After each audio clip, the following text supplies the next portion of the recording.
So Vinesh గారు, మరి carrot cake కి కావాల్సిన ఇంగ్రీడియంట్స్ ఏంటి? క్యారెట్ తురుము 250 గ్రాములు, నూనె, గుడ్లు 2, పంచదార 200 గ్రాములు, మైదా 100 గ్రాములు, దాల్చిన చెక్క పొడి 8 గ్రాములు, బేకింగ్ పౌడర్ 4 గ్రాములు. సో వినేష్ గారు, మరి దీనికి కావాల్సిన పదార్థాలు ఏంటో చెప్పారు, తయారీ విధానంలోకి వెళ్ళిపోదామా? ఓకే అండి. ఓకే, ఫస్ట్ ఏం చేయాలి? ఇది బౌల్ తీసుకోవాలి. చాలా సింపుల్ ప్రాసెస్ అండి ఇది.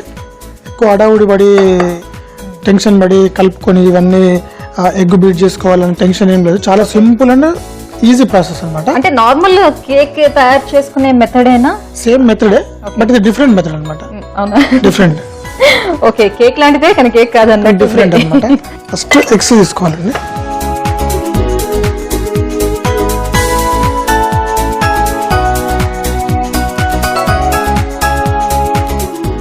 ఎగ్స్ తురుముకో అయితే జస్ట్ ఇట్లా చిల్క తీసుకోవాలి, అంటే కలిపేసుకోవాలి మొత్తం. ఎక్కువ విస్క్ అవసరం లేదు, ఎక్కువ అవసరం లేదు. జస్ట్ గుడ్డు చితిమేంత వరకు, కలిసిపోయేంత వరకు, ఎల్లో అని వైట్ కలిసిపోయేంత వరకు కలుపుకోవాలి. దాని తర్వాత షుగర్, పంచదార వేసుకొని,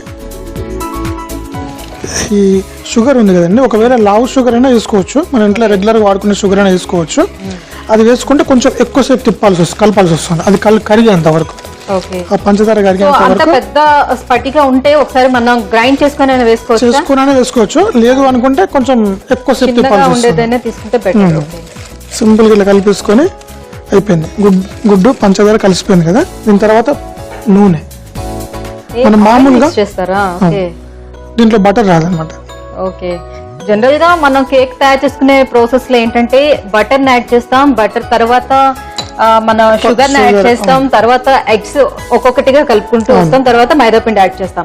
కానీ ఇక్కడ బటర్ ప్లేస్ లో ఆయిల్ యాడ్ చేశారు. సో అవును, కొంచెం డిఫరెంట్ మెథడ్. ఆయిల్ కూడా బాగా కలిసేంత వరకు తిప్పుకోవాలి. ఇది ఎందుకని మనం బటర్ ప్లేస్ లో ఆయిల్ తీసుకున్నాం? ఈ రెసిపీకి ఇది ఆయిల్ అండి, మనం బటర్ యాడ్ చేస్తే రాదనమాట. ఎందుకంటే ఇది వెజిటేబుల్స్ కదండి, వెజిటేబుల్స్ కానీ ఫ్రూట్స్ కానీ ఏదైనా తీసుకునేటప్పుడు ఆయిల్ అయితేనే దాని కరెక్ట్ రెసిపీ ఫ్లేవర్ వస్తుంది అనమాట. బేకింగ్ కూడా కరెక్ట్ అవుతుంది. మామూలుగా మన ఇంట్లో వాడుకున్న ఆయిల్ ఉంటుంది కదా, వంట చేసుకున్న ఆయిల్, సేమ్ అదే ఆయిల్ వాడుకోవచ్చు. సన్ఫ్లవర్ ఆయిల్, రిఫైండ్ ఆయిల్ ఏదైనా వాడుకోవచ్చు. సో ఏదైనా సరే కూడా మరి అలా అని చెప్పేసి మన ఇంట్లో వాడే ఆయిల్ అని అనగానే మనం పల్లీల ఆయిల్ అలాంటిది ఉంటుంది కదా, లేదంటే నువ్వుల నూనె ఇలాంటివి వాడేమంటే వాటి ఘాటు అసలు భరించలేనిదిగా ఉంటుంది. సో అది హెల్త్ కి మంచిదైనప్పటికీ కూడా వీటికి పనికిరాదు అనమాట. ఓకేనా. దీని తర్వాత మనం తురుము పెట్టుకున్న క్యారెట్ ఉంది కదండి, క్యారెట్ వేసుకోవాలి. సో క్యారెట్ కలిపేసరికల్లా దాని కలర్ అంతా చేంజ్ అయిపోయింది. ఈ క్యారెట్ తురుముకున్న తర్వాత యాక్చువల్గా జ్యూస్ కూడా ఏం తీయొద్దండి, అలానే వేసేయాలన్నమాట. కొంతమంది ఏం చేస్తారంటే జ్యూస్ అంతా తీసి పిండేసి ఆ జ్యూస్ పక్క పెట్టేసి ఓన్లీ దానికి పొడేస్తారనమాట. అవసరం లేదు, జ్యూస్ చేస్తే ఆ జ్యూస్ కూడా మనకు వస్తుంది, ఆ ఫ్లేవర్.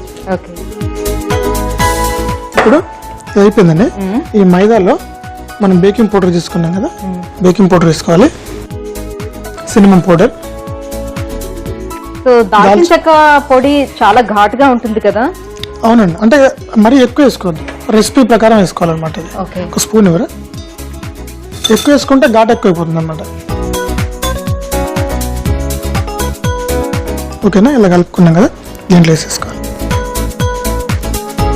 సో ముందే అన్ని కలిపేసుకుంటే బాగా మిక్స్ అయిపోతుంది. ముందే కలుపుకోవాలండి. ఇలా కలుపుకుంటే ఉండలు కట్టదా అండి? కట్టేసాం, విస్క్, అందుకని విస్క్ వాడుతున్నాం కదా. దాల్చిన చెక్క స్మెల్ వస్తుందండి బాగా. బేక్ అయితే దీని స్మెల్ ఇంకా డిఫరెంట్ గా ఉంటుంది. ఓకే, సో మీరు ఇప్పుడు దాల్చిన చెక్క పొడి వేశారు కాబట్టి అంటే ఎగ్ స్మెల్ రాకుండా దాన్ని డామినేట్ చేస్తుంది, ఎలాగో దాల్చిన చెక్కే డామినేట్ చేసేస్తుంది కాబట్టి. సో ఇంకా వేరే ఎలాంటి ఎసెన్స్ ఏవి యూజ్ చేయట్లేదు? ఏం అవసరం లేదు. మాక్సిమం నేను నా రెసిపీస్ అన్ని ఆర్టిఫిషియల్ కాకుండా నేను న్యాచురల్ గా ప్రయత్నం చేస్తూ ఉంటా. ఈ ఎసెన్స్ అందరికి అందుబాటులో ఉండే రకంగా, అందరికి అందుబాటులో ఉండే ఇంగ్రీడియంట్స్ తో తయారు చేసే రెసిపీస్ ఎక్కువగా చూపిస్తూ ఉంటారు. క్యారెట్ కేక్ మిక్సింగ్ అయిపోయిందండి. ఓకే, దీన్ని మనం బేక్ చేసుకుందాం. మనం రెగ్యులర్ గా చేసుకుంటున్నాం కదా మైక్రోవేవ్ లో, అలాగే ఇది కూడా మైక్రోవేవ్ ట్రై చేద్దాం. మైక్రోవేవ్ లో వస్తుంది. ఒకవేళ మైక్రోవేవ్ లేకపోతే ఓటీజీ ఓవెన్ లో 180 degrees టెంపరేచర్ లో 20 to 25 minutes బేక్ చేయాలన్నమాట. 20-25 నిమిషాల వరకు బేక్ చేసుకోవాలి. అదే మైక్రో ఓవెన్లో అయితే మీడియం హైలో పెట్టుకొని ఓ 10 to 12 minutes వరకు బేక్ చేసుకుంటే మన క్యారెట్ కేక్ రెడీ అవుతుంది. అది కూడా ఎలా ఇప్పుడు చూపిస్తాను మీకు. సో ఈ బౌల్లో వేసుకొని చేద్దామా? ఇంకోటి మైక్రోవేవ్లో అండి గాజు బౌల్ కానీ ప్లాస్టిక్ కానీ యూజ్ చేయొచ్చు. స్టీల్ బౌల్ మాత్రం ఎట్టి పరిస్థితుల్లో పెట్టొద్దండి. స్టీల్ వల్ల రేడియేషన్స్ వచ్చి లోపల బ్లాస్ట్ అయిపోయే ఛాన్సెస్, బ్లాస్ట్ అవుతుంది. స్టీల్ ఎట్టి పరిస్థితుల్లో ప్రిపేర్ చేయొద్దు మైక్రోవేవ్ లో. Okay, so only glass and plastic. Silicon moulds కూడా సిలికాన్ మౌల్స్ కూడా పెట్టుకోవచ్చు. సిలికాన్ A to Z అండి, దీంట్లోనే మనకు వస్తుంది. ఓకే,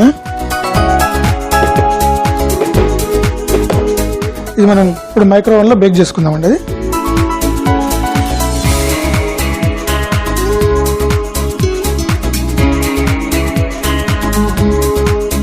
ఓకే, ఒక 10 minutes మనం వెయిట్ చేసామంటే యమ్మి నోరు గురించి మంచి రుచికరమైన క్యారెట్ కేక్ రెడీ అయిపోతుందండి. So let's wait 10 minutes. So Vineesh గారు 10 నిమిషాలు అయిపోయింది కదా, సో ఏ స్టేజ్ లో ఉందో మన కేక్ చూద్దామా?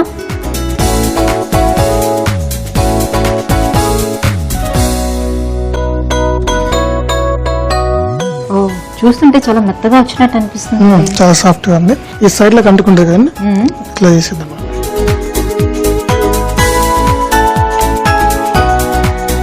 సో బౌల్లో వేసుకొని చేస్తే మనకి డిమోల్డ్ చేసుకోవడానికి ఈజీగా ఉంటుంది. అంటే కొంచెం కేర్ఫుల్ గా చేయాలన్నమాట.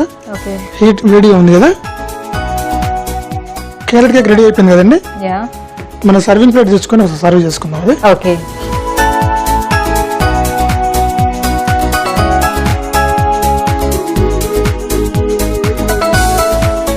ఇలా డైరెక్ట్ గా వేసుకుంటే పడిపోతుంది అన్నమాట. ఇలా వేసుకుంటే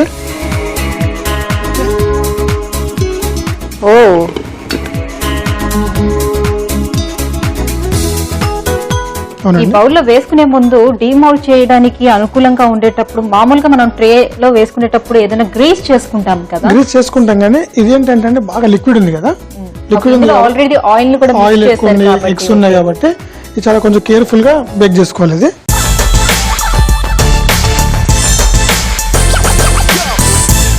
చూసారా అండి, క్యారెట్ కేక్ వేడివేడిగా ఇప్పుడు మైక్రోవేవ్ తీసాం.